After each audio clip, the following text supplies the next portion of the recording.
So to add on to your question around loyalty, we actually not only provide a loyalty platform for which a small business can operate, but we give them the tools to extend that loyalty solution out to the consumers.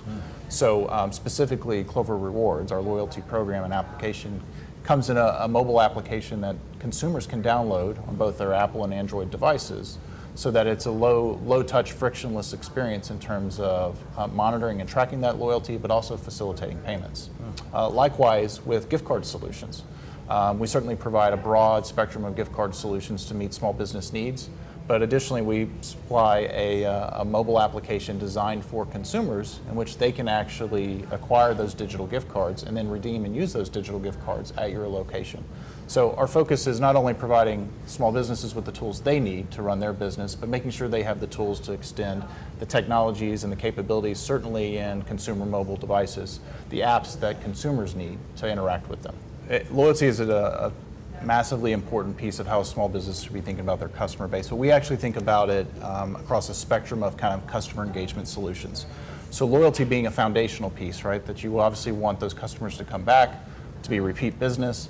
But the key, I think, especially for a small business is understanding your customers, understanding how to drive insights from those customers and when it makes sense to push promotions to them, helping make recommendations to a small business on what promotions they should actually make, right? Because sometimes they don't inherently know those. So you got to help make it easy. Back to our kind of making the solution easy for a small business to use.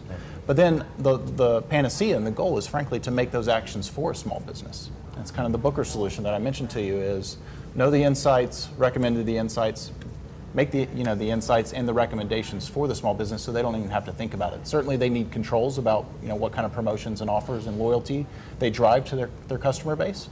But that's really where we see loyalty as a foundational piece of a broader customer engagement strategy that we want to bring to small businesses. It helps to connect the dots. You get all that up front and then make it easy for folks to do the transaction on the back end. Yep, absolutely. One last thing for me. Let's talk a little bit about the future. A year or two from now, what are we going to be talking about when it comes to the online, offline customer experience, when it comes to fintech for small business? Yeah, I think some of the big things for small businesses to think about is certainly how we kind of continue to make this unified experience with all these solutions, make it easy for them to adopt. Security is not going away, right? And it's something that small businesses need to be focused on. Certainly what they're doing in their store, but as they progress to online or if they're already online, how they're managing that online fraud is really important. Now that the U.S. has adopted chip and PIN and we are seeing fraud migrate to online transactions. So that's really important. And then I think the last piece is really making the most out of that big data and insights conversation that we just talked about. Making the most out of that data to do insightful things with consumer engagement and really kind of drive a deeper connection with their customers for return use.